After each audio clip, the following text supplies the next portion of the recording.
허환구의 라디오 오늘. 여러분 안녕하십니까, 허환구입니다. 코로나 3차 확산세가 좀처럼 잡히지 않고 있습니다. 오늘 0시 기준 신규 확진자 수는 사흘 연속 1000명대를 기록 중인데요. 특히 수도권에서는 제때 병상을 배정받지 못한 확진자가 치료도 받지 못하고 병원 밖에서 숨지는 일까지 발생하고 있습니다. 경북에서도 확산세는 계속되고 있죠. 오늘 0시 기준 31명의 확진자가 발생했는데요. 우리 북부 지역만 봐도 청송에서 4명이 발생했고요. 안동에서도 3명이나 더 나왔습니다. 경북 전체로는 최근 일주일간 135명의 추가 확진자가 발생해서 하루 평균 19명이 넘는 확진자가 발생하고 있습니다. 주말과 휴일을 지나면서 추가 확진자 발생이 줄어야 할 텐데요. 방역 수칙을 더욱더 철저히 지켜야겠습니다. 12월 18일 금요일 라디오 오늘 광고 듣고 시작합니다. 연말인데 아무 데도 못 가고. 좋은 방법 알려드릴까요? 응? 하나, 철저한 방역 시스템을 갖춘 르노 삼성 자동차 전시장에 방문한다. 둘, 12월 놀라운 혜택의 뉴 QM6, XM3를 계약 후 3일 만에 받고 바로 떠난다. 지금 당장 가봐야겠네. 안심하고 지금 가까운 전시장을 방문해보세요. 차종별 혜택 상위, 르노 삼성 자동차. 자, 따라해보세요. 이카운트 ERP 4만원 회계관리, 이카운트 ERP 4만원 재고관리, 이카운트 ERP 4만원 생산관리. 사업 성공 함께해요. 이카운트 카운트 ERP의 모든 기능을 월 4만원에 드립니다. 이카운트. 가입비 부가세 별도. 평범한 일상이 포레나를 만나면 출근은 더 빠르게, 휴식은 광교산 숲세권에서, 생활 인프라는 완벽하게 한화 포레나 수원장안에서 가장 앞선 일상으로. 특별한 일상의 시작 포레나 하나 포레나 수원장안 1644-5060 한화건설. 파주 센트럴밸리 산업용지 완판 신화를 이어갈 상업, 주거, 지원용지 투자의 기회. 역세권 입지에 서울 문산 고속도로까지 남북경협의 수혜지에서 프리미엄 투자의 중심지로 거듭날 파주 센트럴밸리. 문의 1522-0844. 서울사이버 대학을 다니고 나의 성공시대 시작됐다. 서울사이버 대학을 다니고 나를 찾는 회사 많아졌다. 지금 신입생 편입생을 모집 중입니다. 입학 지원에서 강의 수강까지 모바일 러닝으로 언제 어디서나 서울사이버 대학교. 나에게 꼭 맞는 생유산균 락토핏. 아기에게 락토핏 아이들도 락토핏 우리 가족 락토핏 맞춤형 생유산균. 종근당 건강기능식품입니다. 네, 라디오 오늘 금요일 순서 안내해드립니다. 1부 한 주간의 시사 이슈 진단해보는 최진봉의 시사 포커스 바로 만나보겠고요. 2부 이슈 오늘에서는 안동역 이전으로 구 안동역 부지를 어떻게 활용할 것인가가 시급한 현안으로 떠오르고 있습니다. 안동대 문화산업전문대학원의 권기창 원장을 연결해서 자세한 얘기 나눠보겠습니다. 이어서 부동산에 관한 궁금증 풀어보는 시간 조진희의 부동산 매거진도 함께하겠습니다. 라디오 오늘 생방송 놓치신 분들 유튜브로도 다시 들으실 수 있습니다. 많은 애청 바랍니다.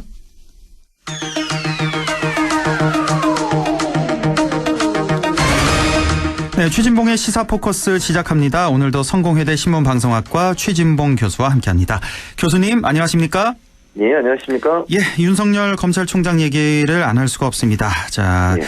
징계가 결국은 정직 2개월로 결정이 났습니다. 자, 근데 이걸로 끝난 게 아니라 네. 이제 대통령이 이제 그 지청을 받아서 재가까지 다 났는데 윤 총장이 법적 대응에 들어갔죠. 그래서 예, 그렇습니다. 오늘 법적 그 대응에 들어갔죠. 집행정지 신청도 냈고 예. 그다음에 집행 취소 소송까지 냈고요. 이렇게 예. 두 가지를 낸 거죠. 그러니까. 예, 맞습니다. 예, 그래서 집행정지 신청 같은 경우는 뭐 빠르면 1, 2주 내에 이렇게 결론이 나고 예. 집행 취소 소송은 아무래도 이건 몇 달 가는 거잖아요. 빨라야. 그렇죠. 그렇죠. 예, 이거는 그건 오래 예. 갈 수 있죠. 오래 예, 가는 맞습니다. 거고. 예. 예. 자, 윤 총장이 이렇게 대통령 재가까지 난 마당에 예. 이제는 추윤 갈등이 아니라 문윤 갈등이냐? 이렇게 보는 시각들이 많습니다, 지금. 왜 이렇게까지 나오는 걸까요, 윤 총장이?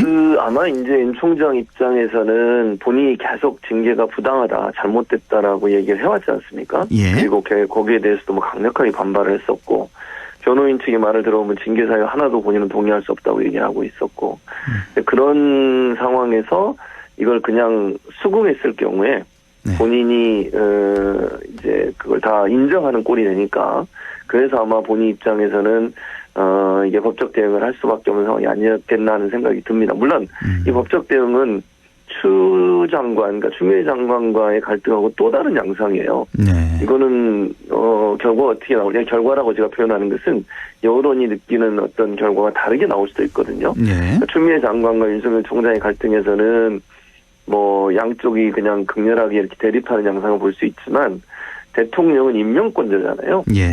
그 임명권자가 제각까지 한 마당에 보통의 검찰총장이라면 보통은 이제 사퇴하고 나가고 그렇죠. 보통은. 그런데 이제 그러지 않고 계속 버티면서 이렇게 행동하는 것이 본인한테 유리한 여론으로 흘러갈까? 그거는 저는 좀 의문이라는 생각이 들어요. 그래서 전혀 다른 양상이 펼쳐질 것이고 그럼에도 불구하고 윤 총장 입장에서는 이제 끝까지 한번 해보겠다라는 의도에서 윤 총장 입장에서 보면 승부수를 던진 것이고요. 예. 이게 이제 본인의 퇴임 이후에 여러 가지 역할과도 연계돼서 생각해 볼 수 있는 상황이 아닌가 이런 생각이 듭니다. 일단 관심이 가는 게 바로 집행정지 신청인데 예. 얼마 전이었죠. 추미애 장관이 직무 배제를 했을 때 즉각 윤 총장이 집행정지 신청을 냈고 그게 받아들여져서 바로 그렇죠. 업무에 복귀한 적이 있는데 예. 이번에도 이제 그거를 이제 신청을 한 건데 그렇습니다. 이거 어떻게 예상이 될까요? 이 반반이더라고요. 저는 근데 이 많은 법률가들이 그런 얘기는 해요. 지난번하고 상황이 다른 건 이건 정직 2개월이잖아요. 다르다. 2개월이고 예. 또 어쨌든 임명권자가 결정한 제가 사항이고 절차상에 큰 문제가 있다고 보기 어렵고 물론 윤 총장 측에서는 절차상에 문제가 있다고 계속 문제를 제기하고 있지만 징계위원회 구성이나 한 번 더 연기하면서까지 변호인이 신문할 수 있는 기회까지 줬고 절차상 처리되는 과정에 큰 문제가 없었고 무리가 없었기 때문에 아마 예정과 다른 결과가 나오지 않을까 하는 예상을 하시는 분들이 있더라고요. 그리고 이게 이제 그 직무가 정지돼서 이게 공익적으로 심대한 어떤 그 침해가 있느냐, 문제가 발생할 수 있느냐 이런 부분에 있어서도 이제 왜냐하면 2개월 후에는 돌아오게 돼 있으니까 이게 뭐 지금 당장 1-2개월 안에 크게 문제가 될 수 있는 상황이니까 하는 부분에서 논란이 있기 때문에 제가 볼 때는 그게 기각될 가능성이 높지 않을까 하는 그런 전망을 조직을 할 수 있는데 그건 뭐 누구도 장담할 수 없는 거고요.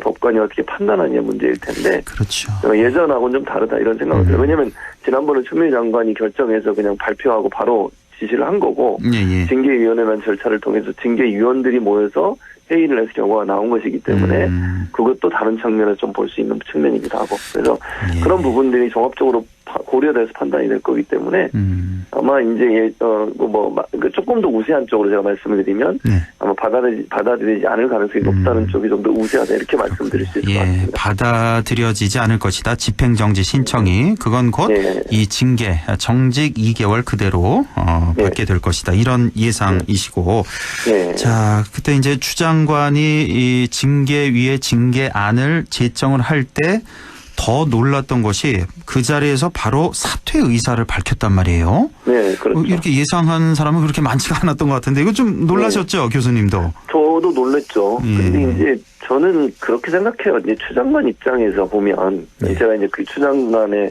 왜 그랬을까를 유추해 보면 이런 생각은 듭니다. 본인이 사실 이제 윤 총장과 검찰 개혁 관련해서 충돌하는 게 지금 좀 오래됐잖아요. 그러면서 얼마나 극명하게 여론이 갈렸습니까? 또 추 장관에 대한 비판 여론도 많았고 물론 옹호하는 쪽도 많습니다. 그러니까 양쪽으로 그냥 극렬하게 대립하면서 상대방을 공격하고 또 뭐 언론이라든지 보수 진영 야당은 추 장관을 뭐 매일 같이 공격을 했잖아요. 그리고 심지어는 본인의 가족 관련된 이제 수사까지 이루어졌고. 그렇습니다.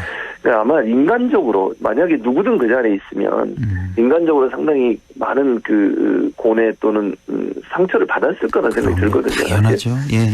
근데 어쨌든 이제 공처법이 다시 개정이 되면서 공처 출범이 거의 뭐 이제 사실화되어 있는 상황, 현실화되어 있는 상황이고요.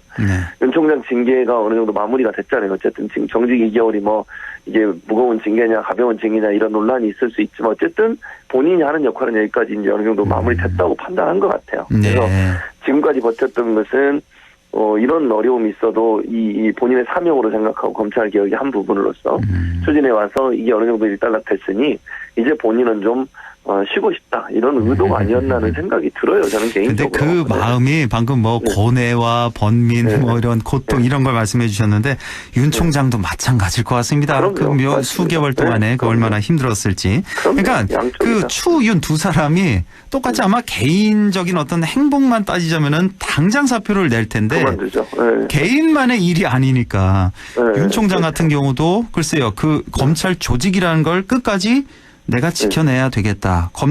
검찰 개혁의 대상이 되면 안 된다. 권한이 이렇게 축소되면 안 된다. 이거 아니겠습니까? 끝까지 지켜내겠다. 이런 마음 때문에 진짜 당장 직을 내던지고 싶지만 서로 그렇게 할 수 없었던 그런 상황이고 추 장관의 사표가 이게 수리가 될까요? 어떻게 보세요?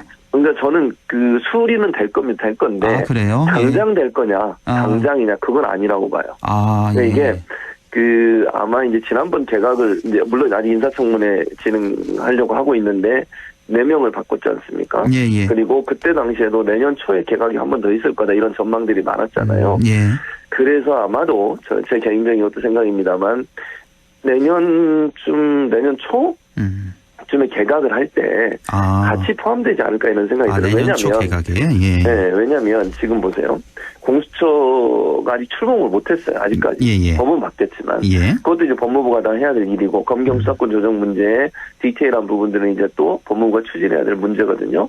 징계위원회는 물론 끝났지만 지금 이제 만약의 경우에 또 아까 제가 예상은 기각이 돼서 윤 총장 직무정지가 2개월은 계속 될 거라고 예상을 했지만 또 그게 아니고 돌아올 가능성도 전혀 배제할 수는 없잖아요. 이제 그랬을 때 또 새로운 법무장관 임명해서 인사청문회 하려면 시간이 오래 걸립니다. 또 그것 때문에 논란도 많을 것이고요.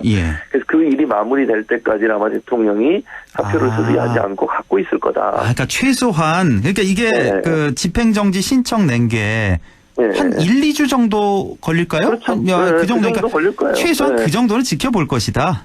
그렇죠.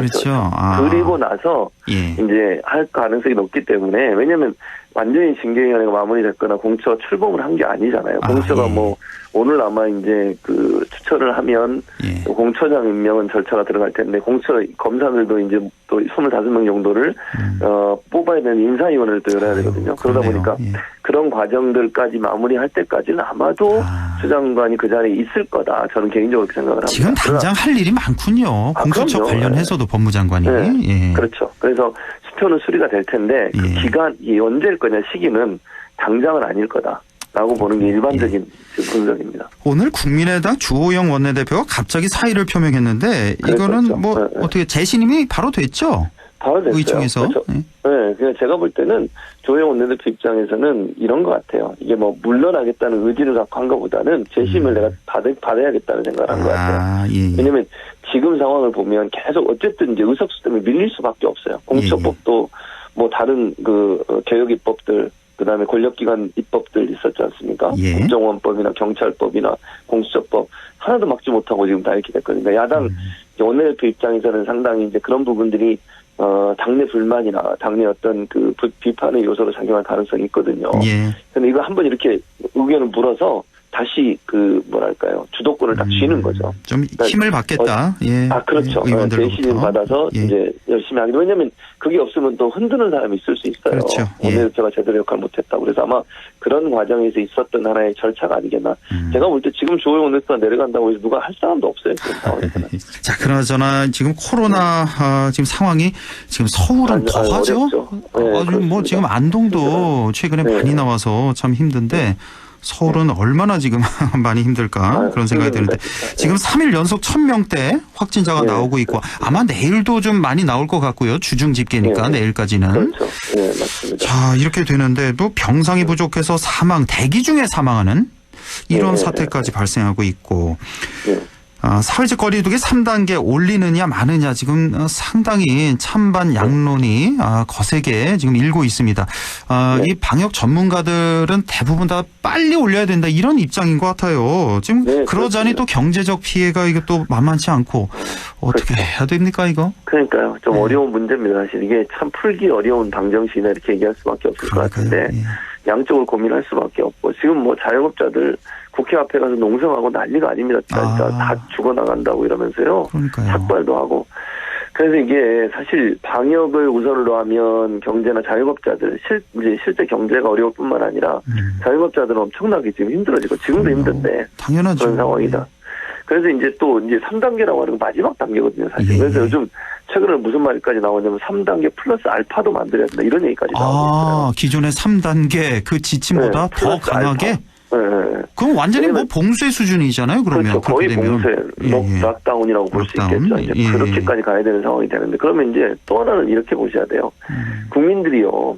피로감이 높아지고 단계를 높이면 높일수록 잘 따라주는 게 제일 중요하거든요. 2단계든 3단계든. 그런데 이게 이제 난 정말 너무 힘들어서 못하겠다고 뭐 이렇게 잘 안 따라주시면 생활 속에서 예를 들면 식당을 안 가더라도 가족끼리 모인다거나 또 어디 다른 데 가서 모이신다거나 뭐 호텔이나 이런 데 얻어서 모이신다거나 이렇게 돼버리면 아무리 막아도 의미가 없어요, 사실은. 그러니까요. 이럴 때일수록 정말 우리 뭐 공인들이라든지 특히 정치인들 같은 경우 행동 조심해야 되는 게 얼마 전에 또 윤미향 의원이 무슨 뭐 조차 파티를 또 열어서 또 문제가 되지 않았습니까? 이런 거 절대 안 되겠고. 그러면 안 되죠. 알겠습니다.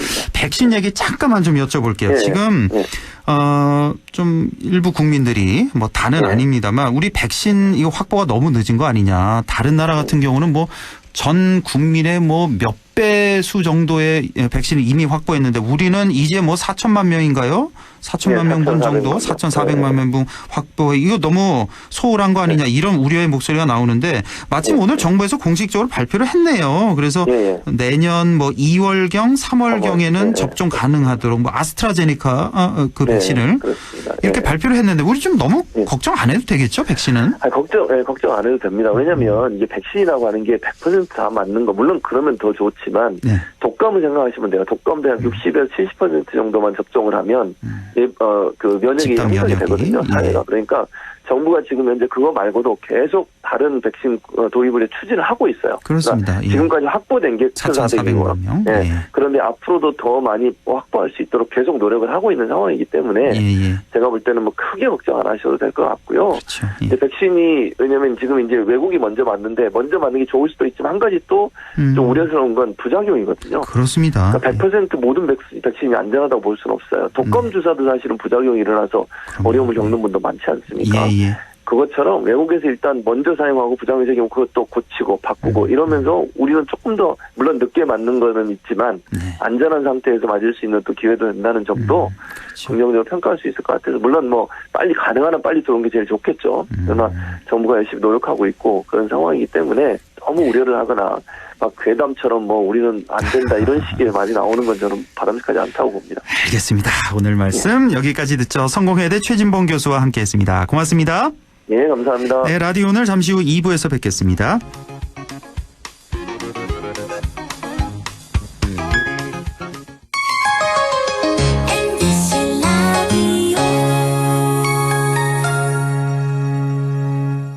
할인점보다 더 실속 있고 편의점보다 더 편리하게 살 수 있는 곳, 시장보다 더 정이 넘치고 백화점보다 더 품격 있는 곳, 이런 곳이 없을까요? 네, 우리 동네 우리 할인점 홈마트가 있습니다.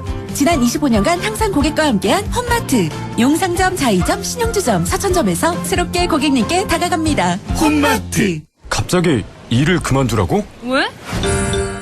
전화해봐 1577-2260 월급을 깎는다고? 말도 안 돼. 일하다가 다쳤다고? 괜찮아? 전화해봐 1577-2260 당신 곁에 생각보다 큰 힘. 민증노총. 확진자를 간호했다는 이유로 빈집에서 자가격리를 한 간호사. 코로나 의심 증상만으로 최종 면접의 기회를 포기한 취준생. 생업을 걱정하기보단 완치 후 백신 개발을 위해 혈장을 기증한 부부. 확진의 기로에서 확신으로 스스로를 멈춰준 사람들. 고맙습니다. 당신의 확신이 수많은 확진을 멈췄습니다. 공익광고협의회.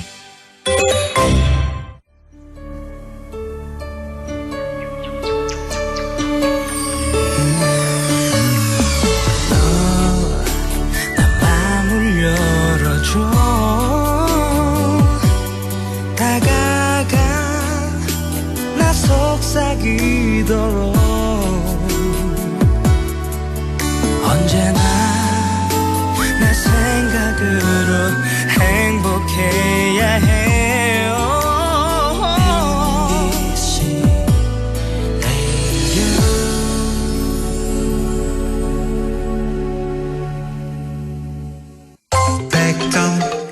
MBC 라디오.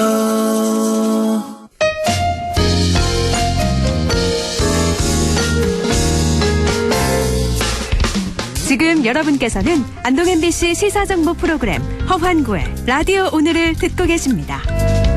저는 사생결담 강재입니다.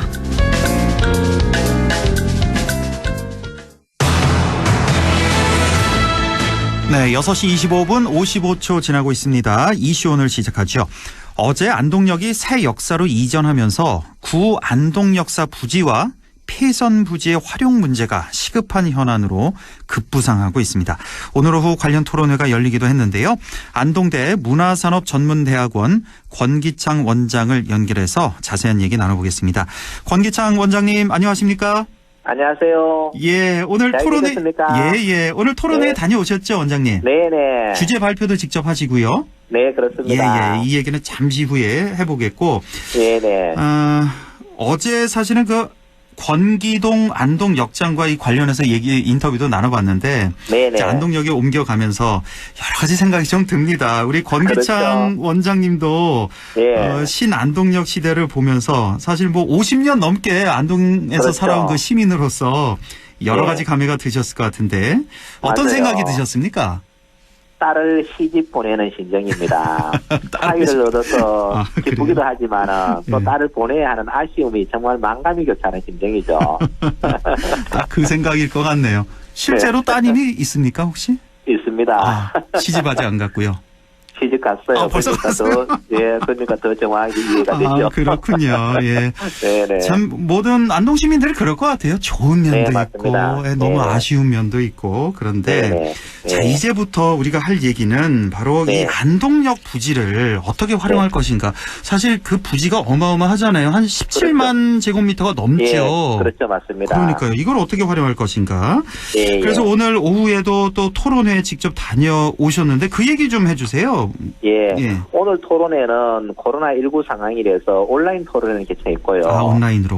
목적은 뭐냐면은 안동역이 10년 전부터 이전을 한다고 미리 발표가 되었었어요. 그런데 아직까지도 어떻게 가야 될지 구체적인 방향을 정하지 못하고 있는 거예요. 그래서 오늘은 좀 구체적인 대안을 제시하는 그러한 토론회를 한번 가져봤습니다. 예, 그래서 여러 가지 대안이 지금 나오고 있습니다만 우리 네네. 원장님이 내세우는 대안 어떤 건지 오늘 그 주제 발표하신 내용 좀 이 시간에 예. 다 말씀은 못 하시잖아요. 예, 한 그렇죠. 시간 갖고도 모자란데 맞습니다. 어떤 핵심만 좀 간추려 주시죠. 예, 아주 간단하게 말씀드리면은 예. 우리 안동 역사가 가지고 있는 자원이 폐선공원이 가지고 있는 자원이 역사도 있을 거고 철길이라든가 또 철교, 터널 또 그 안에 전차대, 천리천 이런 자원들이 있어요. 이 자원을 철거하지 말고 적극적으로 활용을 해서 체험이라든가 또는 교육, 놀이 중심에 예를 들면은 칙칙폭폭 추억으로 가는 안동 기차마을을 만들어서 안동 지역 경제 활성화의 동력으로 좀 활용하자는 게 가장 중요한 내용이고요. 또 이제 오면은 재미가 있어야 되잖아요. 그래서 안동 기차마을에 입장을 하면은 안동역에서 노래가 지금 한참 히트치고 있잖아요. 이런 노래가 흐르고 주제곡으로 흘러나오는 거죠. 또 안내 방송은 또 기차역 안내 방송 특유한 방식이 있잖아요. 또 매표소는 또 옛날 직원들이 철도복 차림을 하고 또 입장편도 옛날 기차표 딱지처럼 생긴 기차표 아시죠? 그런 것들로 해서 새로운 재미와 감동, 요 사이가 유투로 시대잖아요. 유투로의 감성을 자극할 수 있는 이러한 테마파크로 만들어서 어떻게 하든지 간에 안동의 관광객이 많이 올 수 있도록 하는 이런 중심지를 만들어야 된다는 겁니다. 네, 알겠습니다. 그러니까 기존의 이 안동역 모든 시설들 철거하지 말고 그대로 두자. 그래서 그렇죠. 안동 기차 마을을 만들자. 예. 이제 한마디로 말하면 이제 그런 건데. 그렇습니다. 네네. 자, 이 안동 역사와 부속 건물 그대로 활용하자 이런 예, 그렇죠. 주제로 발표를 하셨는데 네네. 조금만 더 설명을 해주시죠. 어떻게 예. 활용이 돼야 된다는 거죠? 예를 들면은 안동 역사에 보면 과거의 개찰구가 있어요. 예, 개찰구가 그대로 개찰구. 남아 있거든요. 예. 이걸 안동 기차마을 입구로 활용을 하는 거죠. 예. 현재 마지막 공간은 또 출구로 활용하면서 거기에서는 특산물, 기념품 판매장, 카페, 복합문화 공간으로 활용하고 또 안동 역사 내에 한 26개 동의 부속 건물이 있습니다. 예. 이러한 공간에다가 추억의 학교를 만든다든지 기찻길 오막살이를 복원한다든지 또 추억의 가락국수집 우리 예. 기차 타면서 많이 먹었었잖아요. 아유, 예, 예. 그죠? 또 예. 트롯 콘서트장을 만든다든지 이러한 그 건물들을 철거하지 말고 그 용도에 맞게끔 다양하게 콘텐츠를 만들어낸다면은 새로운 감성을 작용할 수 있고 첫째 비용이 적게 드는 거죠. 그렇죠. 예. 지금 시대의 트렌드가 바로 그거거든요. 예. 기존의 것을 안동 역사를 천년 놔두면은 나중에 되는 세계문화유산이 되는 거예요. 아하. 그렇잖아요. 그렇군요. 예, 예. 네네. 자, 이런 생각이 이제 우리 권기창 원장님 생각이신데. 네네. 그 밖에 또 철도 자원이 많이 있잖아요. 뭐 간이역도 있을 테고. 그렇죠. 또 철교 터널도 생각나고. 네네. 역사 내 뭐 천리천 활용 문제 뭐 이런 그렇죠. 것도 여러 가지가 있는데. 네네. 이런 부분은 어떻게 하는 게 좋겠습니까? 지금 우리 폐성 구간에 이제 옹천부터 시작해서 군산까지 6개의 간이역이 있어요. 아, 6개가 있어요? 간이역이. 예, 이 간이역을 그냥 놔두면 무용지물인 거예요. 그렇죠. 그래서 이 간이역에 오감을 만족시키는 콘텐츠를 도입하자는 거죠. 예를 들면은 옹천역은 낭만 놀이터. 네. 마사역 아십니까? 마사역 들어는 옛날에 봤어요. 보면은 네. 옹천 마사골 말 안 들으면은 마사골로 보낸다는 이야기가 있어요. 아, 예, 예. 이런 이야기 스토리를 가지고 또 콘텐츠를 만들어내는 거죠. 예. 또 운산역에서는 몽실언니 지역이 가지고 있는 유무형의 문화적 자산을 장소성을 고려해서 특화시켜가지고 뭔가를 만들어내야 된다는 이야기죠. 그러면은 이 폐 역사들도 전체가 활용이 되는 거죠. 예. 예를 들면은 철교는 갤러리 또는 펜션 또 철교를 가지고 산책로도 만들 수 있어요. 또 터널을 가지고는 와인 터널도 만들 수 이런 거 우리가 일반적으로 많이 알잖아요. 예, 예. 또 막걸리 터널도 만들 수 있고 귀신 터널도 만들 수 있고 미디어 파사드도 만들 수 있고 다양하게 만들 수 있는 거고 특히 예. 지금 안동 역사 내에는 천리천이 흐르고 있잖아요. 예, 예. 안동댐에 물을 유입해가지고 그 안에서 물놀이장도 만들고 썰매장도 만들고 뱃놀이 공간도 만들어서 정말로 젊은이들이 또는 관광객들이 많이 와서 마음껏 놀 수 있는 이러한 복합 문화 공간으로 만들어줘야 된다는 이야기입니다. 아, 그러니까 크게 봐서 그 문화 테마 공원 복합 그렇죠. 놀이 공간을 예. 만들자 이 차원이 그렇죠. 아니라 상당히 그 상세하게 지금 계획을 세우셨군요. 아주 구체적으로 그렇네요. 시설을 어떻게 하는지 각각의 대안은 물론 그게 정답은 아니에요. 그러나 이런 대안이 예. 있으면 더 그렇죠. 좋은 대안을 찾을 수가 있는 거죠. 예, 예. 뭐 이 예. 밖에도 뭐 여러 가지 특별 이벤트 같은 것도 많이 마련을 하셨네요. 뭐 교복 예. 입고 동창회학이라든지 뭐 우리 또 뭐 진성 영탁 같은 그런 가수들도 많이 있으니까 뭐 트로트 안동에 있으니까 상설 예. 블록 콘서트 하면 콘서트도 전국에서 개최하고. 많은 사람도 올 거 아닙니까? 뭐 풍등 날리기, 가설극장 등등해서 아주 구체적인 그런 프로그램까지 그렇죠. 준비를 또 그리고 하셨는데. 지금 그 안동역이라는 노래 있잖아요. 예, 예. 있죠. 첫눈이 내린 날 이벤트를 하는 거예요. 아, 정말 멋있지 않나요? 멋있죠. 예. 이런 것들을 안동역에서 하고 싶은 거죠. 그렇군요. 예. 아, 그러니까 네. 생각보다 상당히 자세하게 세밀하게 예, 아주 이렇게 구체적인 안들을 다 제시했습니다. 오늘은. 예, 제시하고 계신데 오늘 그 토론에 참석하셨을 때요. 예. 우리 저 원장님 말고 예. 뭐 다른 방법으로 활용하자 이런 또 주장도 있었습니까? 현장에? 예, 오늘 전체적으로 이제 예. 가장 기본적인 기조는 지금 시대의 하도는 도시재생의 시대적인 하도는 기존 시설을 철저히 보존하는 거죠. 여기는 모두가 공감을 하는 거예요. 아, 예, 예. 이렇게 가야 된다. 예. 그래서 이 시설을 적극적으로 활용하는 데는 각자마다 이제 다른 생각이 조금 있으니까 이 의견을 잘 모아서 어쨌든 안동 지역 경제 활성화 특히 안동 도심 재생의 활력소가 돼야 된다. 절대로 뜯어내면 안 된다. 예, 예. 이 자원을 활용하는 방향으로 가자. 그래야만 예. 성공한다. 여기에서는 모두가 이제 의견이 일치가 되는 거고요. 아, 그러니까 일단 세부적인 의견 부분에서 일치된 거는 다 그렇죠. 뜯어내지 말고 일단 재활용하자. 그렇죠. 무조건 활용하자. 예. 혹시 네, 다른 이게 의견은 어떤 게 있었습니까? 다른 의견은 뭐 전체에 포괄되는 의견인데 좀 경제성도 한번 고려해 봐야 되지 않느냐. 또 이제 다른 데로 이런 시설이 있는데 좀 더 고민해야 돼. 뭐 이런 세부적인 의견들이 있었습니다. 혹시 그 현장에서 그 안동 역사 부지에 뭐 아파트를 짓는다든지 뭐 상업시설을 짓는다든지 짓든지 뭐 새로운 뭐 그런 걸 짓자는 아파트를 지어서는 모두가 안 된다는 결론이 나왔어요. 그래서 그런 시설을 지어 가지고는 안동의 미래를 담보할 수 없다. 안 그래도 인구가 줄어드는데 자꾸 그렇게 하면 안 되니까 어떻게 하든지 인구를 모을 수 있는, 그래 정주 인구를 늘리는 방법도 있는데 정주 인구는 좀 시간이 걸리니까 결국 관광객을 늘려야 된다. 그래서 관광객을 늘리기 위해서는 어떻게 해야 되는지 여기에 이제 많은 의견이 모여진 것입니다. 관광객을 늘리기 위한 방안, 문화 테마 공원을 짓자는 쪽으로 의견 많이 모아지고 있다는 말씀이신데. 맞습니다. 근데 제가 알고 있기로는 지금 안동시하고 철도시설공단하고 지금 협의가 지금 잘 안 돼 있어서 사실 아까도 말씀하셨지만 지금 이 10년 된 얘기인데 아직까지 결론이 안 난 거잖아요. 오늘도 이제 그 이야기가 많이 나왔었는데요. 그러니까 지금 그래서 안동시 입장은 어떤 거고 철도시설공단 입장은 어떤 건지 한마디로 좀 정리해 주시죠. 안동시는 뭔지는 모르겠는데 언론 보도에 의하면 공공시설을 하겠다는 거고. 공공시설. 그다음에 시설관리공단은 상업시설을 하겠다는 거예요. 아, 여긴 상업시설. 제가 볼 때는 공공시설도 있어야 되고 상업시설도 있어야 되는 거예요. 사실 두 사람이 다 있어야 되는데 지금 와서 왜 이런 이야기가 나오는지 일단 이해가 되지 않고요.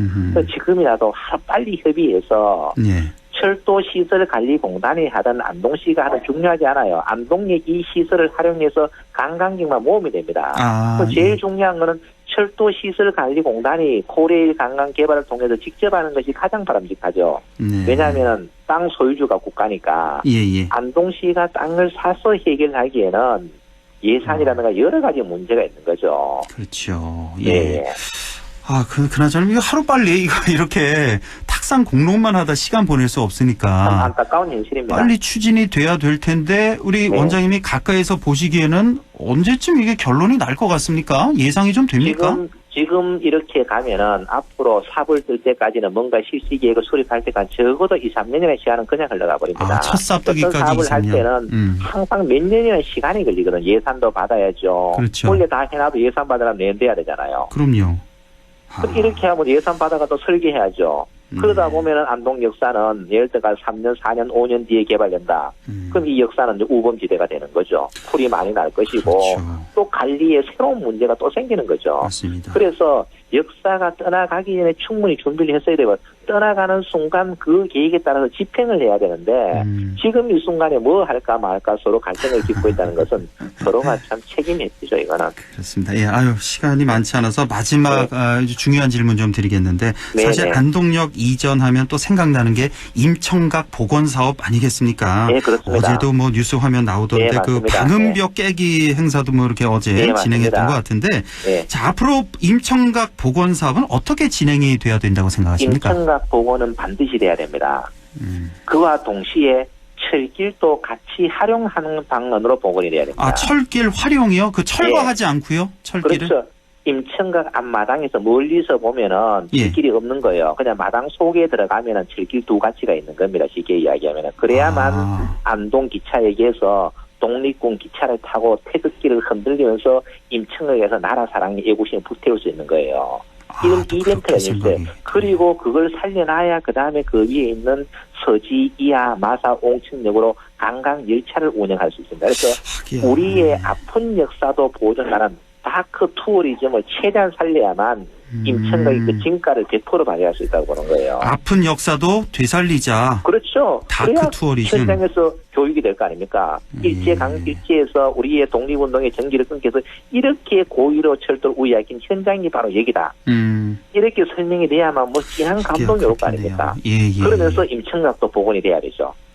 그렇네요. 아니, 그러니까 많은 사람들이 생각하기에 철도만 보면 마음 아프다는 분들이 많아서 임청각 앞에 그거 빨리 철거해버리자는 분들도 많이 계시거든요, 사실. 근데 왜냐하면 앞에 방음벽이 있어서 가려서 그렇거든요. 그래서 이제 경과는 이제 다 해결이 됩니다. 방음벽만 철거해버리면은. 그 다음에는 철길만 마당으로 정리만 해버리면은 마당에 그냥 철길이 지나가는 거예요. 그래서 외부에서 볼 때는 철길이 없는 거나 마찬가지가 되는 거죠. 이런 식으로 만들어야 되죠. 알겠습니다. 그래서 경관상으로는 복원이 다 되는 겁니다. 원장님 다음에요. 좀 시간 좀 많이 내서 다시 연결 좀 부탁드리겠습니다. 원장님 고맙습니다. 네, 감사합니다. 네, 지금까지 안동대 문화산업전문대학원의 권기창 원장이었습니다. 네, 부동산 매거진 바로 이어가겠습니다. 집값 상승이 계속되고 있습니다. 어제도 36곳이 추가로 또 조정지역으로 정해졌는데요. 이와 관련한 부동산 이슈 알아보겠습니다. 오늘도 LNS 자산운용의 조진희 이사와 함께하겠습니다. 이사님 안녕하십니까? 네, 안녕하십니까? 네, 오랜만입니다. 자, 어제 발표된 이 조정지역 보면은 주로 이제 지방광역시, 뭐 부산, 대구, 울산 이쪽이 좀 많았고 네. 여기 또 창원도 들어갔어요. 이쪽도 집값이 많이 뛴 것 같은데 네. 그만큼 지금 뭐 전국적으로 많이 과열됐다 이런 반증이겠죠? 예, 맞습니다. 근데 특히 요번에 조정지역으로 36개가 됐는데 특히 이제 창원시 의창구 같은 경우는 투기 과열지구로 지정이 돼서 저희들도 모니터링을 해보니까 이번 전세난 발표 나고 나서 올라간 가격이 거의 평균 48%더라고요. 전세 가격이 상승이 그러니까 매매 가격이. 그러니까 매매 가격 상승이. 예, 지난달 예를 들어서 10월 달에 1억이었으면 예. 11월 달에 1억 5천이 된 겁니다. 아니 어떻게 이럴 수가 있습니까? 그래서 저희가 봐도 이거는 좀 말이 안 되는 가격 아닌가 했더니 실질적으로 이제 분양권 전매 규제가 되다 보니까 그 지방 광역시 인근에 규제가 없는 지역 중심으로 해서 분양권 거래 가격이 거의 심한 경우에는 원래 매가의 30% 40% 이상까지 측정돼서 거래가 되는 시장들이 형성이 되다 보니까 너무 이제 과열 현상으로 가고 있었던 것 같더라고요. 그러니까 분양권 전매가 아주 핵심이었군요. 네, 이게 전매가 허용되는 지역에서, 그러니까 조정 지역에서는 허용이 안 되는 거죠, 분양권 전매가. 그러니까 그래서 이제 조정지역으로 지정을 한 거고. 예. 자, 이렇게 된 거고. 자, 이제 이번 정부 출범부터 사실 집값 안정을 상당히 강조했고요. 또 많은 규제 대책이 나왔는데도 불구하고 이렇게 집값이 가장 큰 폭으로 올랐다면서요. 예, 맞습니다. 11월 기준으로 했을 때 전국 주택 매매 가격이 평균 이제 6.8% 저희가 한 6.8% 그 정도면 올랐겠어라고 하지만 실질적으로 2006년도에 부동산 과열 해가지고 그때 평균 한 11.6% 1년 올랐다라고 하는 것들이 거의 1년의 가격의 평균치라고 하는데 최근 들어서는 이게 한 달 사이에 상승률입니다. 그럼 1년치를 놓고 보면 어마무시한 상승률을 가지고 있다라고 볼 수밖에 없는 거고요. 무엇보다도 이제 12월 이번 달이 남아 있지만 이 상승폭이 꺼지지 않고 계속 오르고 있다라는 것도 문제입니다. 그래서 특히 이제 저희가 정부가 출범하면서부터 거의 24번째 대책이 나왔고 올해만 6번째에서 거의 30개 가까이가 대책 규제 계속 나왔는데도 불구하고 정부 출범부터 지금까지 그러니까 이제 이른바 저희가 차트 곡선이라고 얘기를 하는데 떨어지지 않고 계속 상승 곡선으로 가고 있다라는 게 아무래도 이제 시장 반응이 계속 상승으로 가고 있다. 집값 안정이 더 어려워졌다라고 이제 보고 있는 것 같습니다. 예. 네. 지금 서울 아파트 가격 같은 경우 중위 가격이 벌써 9억, 10억 이렇게 한다면서요. 예, 이미 넘어섰습니다. 이미 넘어섰고 지역 같은 경우는 그렇게 많지는 않은데 일부 대도시를 빼놓고 안동은 사실 없고요. 그런 게. 근데 제가 얼마 전에 지금 알게 된 건데 무슨 테라스형 아파트인가요? 그게 이제 새로 분양을 이제 하던데. 예, 맞습니다. 네. 그게 10억 넘는 게 있대요. 그렇죠. 예.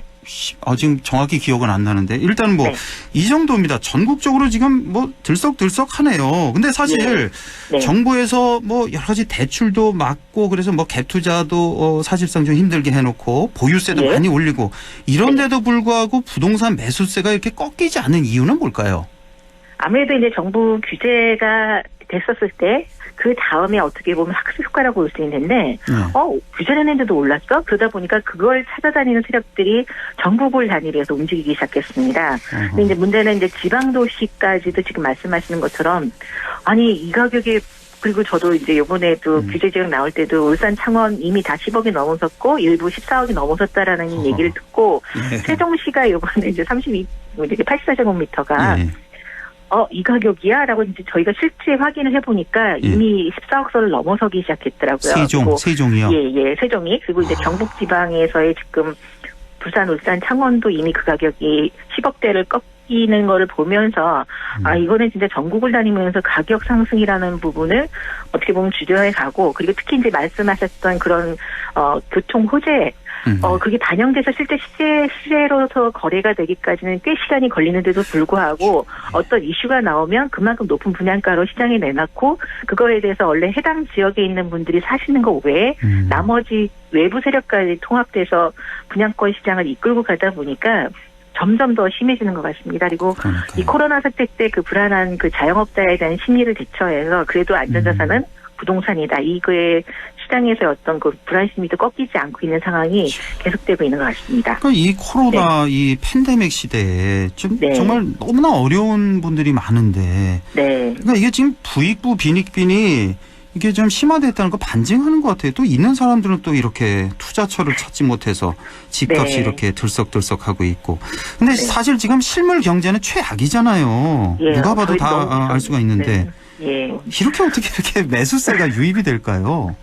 다들 말씀하신 것처럼 경제가 엉망이 됐다라고까지 다들 느끼고 있는데 그러다 보니까 그럴수록 더 안전한 것에 대해서 아니면 내가 지금 남들보다는 뒤처지면 안 되고 지금 있는 여유자산 아니면 이거 가지고라도 할 수 있는 걸 찾다 보니까 대부분 이제 분양권 거래 시장이라고 하는 거는 비교적 뭐 2천에서 5천만 원 정도의 목돈이 들어가는 거다 보니까 그거라도 잡으러 가야 되겠다라는 어떻게 보면은 뭐 요즘 이제 일반 개인 채널들도 많이 나오고 있고 그런 정보를 뭐 주변에서 너무 쉽게 얻을 수 있다 보니까 저희가 뭐 생각하지 않았던 그런 시장들도 열리고 있고 정상적인 거래 시장보다는 어떻게 보면 투기에 의한 세력들에 의한 그 시장까지도 열리고 있는 정말 비정상적인 거래 형태가 좀 일어나고 있다고 보시면 될 것 같습니다. 참 이런 상황인데 정부에서 이걸 안 잡는 건지 못 잡는 건지 저는 자꾸 좀 의혹이 들어서 분명히 잡을 수 있을 텐데 그냥 놔두는 것 같기도 하고 일단 그렇습니다. 일단 이 집값을 올리고 있는 주범은 역시 이제 아파트란 말이에요. 뭐 맞죠. 단독 뭐 연립주택도 있긴 하지만 상당히 아파트 가격 상승이 훨씬 더 높고요. 유독 아파트에 이렇게 시중 자금이 몰리는 현상은 왜일까요? 보통 저희가 부동산을 얘기를 할 때 이제 황금성의 문제로서 그 부동산을 사고 팔기가 쉽지 않다고 하는데 비교적 아파트라는 그 물건의 대상자가 다른 연립주택이나 단독주택보다는 그 거래 손바꿈이 쉽다라는 일반인들의 생각들도 좀 강하고 그다음에 이제 정보를 얻을 수 있는 자료들도 꽤 많습니다. 왜냐하면 단지화됐거나 아니면 이제 그 일반 한 개의 주택이 아니라 비교할 수 있는 것도 많고 그러다 보니까 이제 뭐 주식보다는 좀 쉽게 이게 어느 정도 계속 가격으로 올라갔던 그 아파트인 건지 아니면 실제적으로 거래가 됐었을 때 인기 있는 건지 주변에 학교가 있는 건지 이런 것들도 굉장히 영향을 주고 무엇보다도 아파트라는 공급 자체의 형태가 문제라고 보고 있습니다. 아시다시피 이제 아파트는 청약 당첨이 되면 계약금 내고 중도금은 은행에서 대출을 받고 그다음에 잔금을 자기가 마련하는 시간까지 한 3년이라는 시간이 필요합니다. 그러다 보니까 기존의 분양권 거래가 가능했던 시점이나 그것이 가능한 지역의 경우에는 뭐 이른바 내가 계약금만 내고 거래를 해서 돈을 벌 수 있는 시장이 되다 보니까 끊임없이 이 시장이 끊임없이 그냥 계속 반복이 되고 있다고 보시면 될 것 같습니다. 아파트라는 게 그러니까 부동산 중에서도 상대적으로 이제 사고 팔기가 쉬운 아주 거래가 활발한 그런 이유가 가장 크다. 또 뭐 요즘 뭐 공급 부족하다는 얘기도 많이 들리고 또 무엇보다 분양권 그 거래, 분양권 전매 이게 아주 핵심이군요. 일단 그래서 이제 아파트로 많이 몰리고 우리 왜 얼마 전부터 왜 공시 가격 현실화하겠다 이런 뉴스도 많이 들리던데요. 그럼 뭐 공시 가격을 그러니까 시세 대비해서 현실화하겠다. 최장 뭐 한 90%까지 올리겠다. 한 10년, 15년에 걸쳐서. 이런 정부 계획도 발표가 됐는데 그럼에도 불구하고 계속해서 집값은 오르고 있네요. 이것도 참 아이러니예요. 그러니까 뭐 아까 서두에도 말씀드렸지만 11월 한 달간 주택가격 상승이 한 6.8%였는데 공시가격 올라서 내야 되는 세금 상승률을 보더라도 최대 3%입니다. 그럼 내가 그 1년에 내야 될 세금 오르는 33%가 내가 한 달 사이에 오르는 집값보다는 작다라는 심리적인 요소도 큰 것 같고요. 그리고 이제 매년 이제 정부가 실제 현실 가격을 적용하기 위해서 매년 또 상승된 가격으로 공시 가격을 올린다고 했는데 이번에 전세난 사태에서도 보셨다시피 가격이 올리니까 전세 물건은 사라지고 내가 내야 될 세금만큼을 부과하는 반전세라든가 월세로 전향하는 시장이 점점 더 확대가 되고 있는 추세입니다. 그러다 보니까 아까 말씀하신 것처럼 빈익빈 부익부라고 해서 갖고 있는 쪽은 어떻게든지 현실에 맞춰서 규제가 나오면 그걸 적응을 하고 가는 거고 그다음에 나머지 일반 서민이나 그다음에 청년층이나 이런 사람들은 쫓아가야 되는 시장인 거고 그래서 이게 왜 정부가 규제를 이 핀셋 규제를 하시겠다고 하면서 실질적으로 도움이 돼야 될 사람까지 같이 묶고 가느냐 이런 불만도 나오고 있는 것 같습니다. 알겠습니다. 아이고 오랜만에 아주 이 빠른 발음에 저 말씀이 더 빨라지신 것 같습니다. 그래서 말이에요. 막 시계를 보면 안 될 것 같아요. 죄송합니다. 오늘 말씀 잘 들었고요. 네. 다음 주에 또 뵙겠습니다. 이사님. 네, 감사합니다. 네, 고맙습니다. 지금까지 LNS 자산운용의 조진희 이사였습니다. 예, 우리 정 날씨 알아보죠. 김도연 캐스터 전해주세요. 네, 찬 공기가 쌓여있는 가운데 그 위를 온화한 남서풍이 타고 오르면서 공기가 상승했고요. 성질이 다른 두 가지 공기가 부딪히면서 먹구름대를 발달시킨 겁니다. 따라서 기온이 낮은 곳들, 우리 지역으로도 눈이 내렸죠. 내린 눈의 양을 잠시 살펴드리면 많이 내린 곳은 봉화가 7.9cm, 영주가 3.2cm 기록됐습니다. 이번 주 내내 너무 춥다 했는데 오늘은 잠깐 쉬어가는가 싶습니다. 눈구름이 이불처럼 하늘을 덮으면서 낮 동안 지면을 데웠던 열기가 밤사이 빠져나가지 못해서 그게 원인이고요. 하지만 오늘 추위가 누그러드는 것은 잠시이고 오늘 늦은 밤부터 기온이 가파르게 떨어지면서 내일 아침에는 다시 찬바람이 쌩쌩 불겠습니다. 아침에 영하 11도까지 뚝 떨어지겠고요. 일요일 아침까지도 영하 11도로 춥겠고 일요일 오후부터는 다시 기온이 오름세로 돌아서겠습니다. 이번 주 많이 추웠다면 다음 주는 초겨울 날씨로 돌아오겠습니다. 내일 기온은 아침이 영하 11도, 한낮에는 0도에서 1도 예상됩니다. 상주 현재 기온은 어제 이 시간보다 2도 높은 0도, 체감온도 영하 3도, 습도는 41%입니다. 날씨였습니다.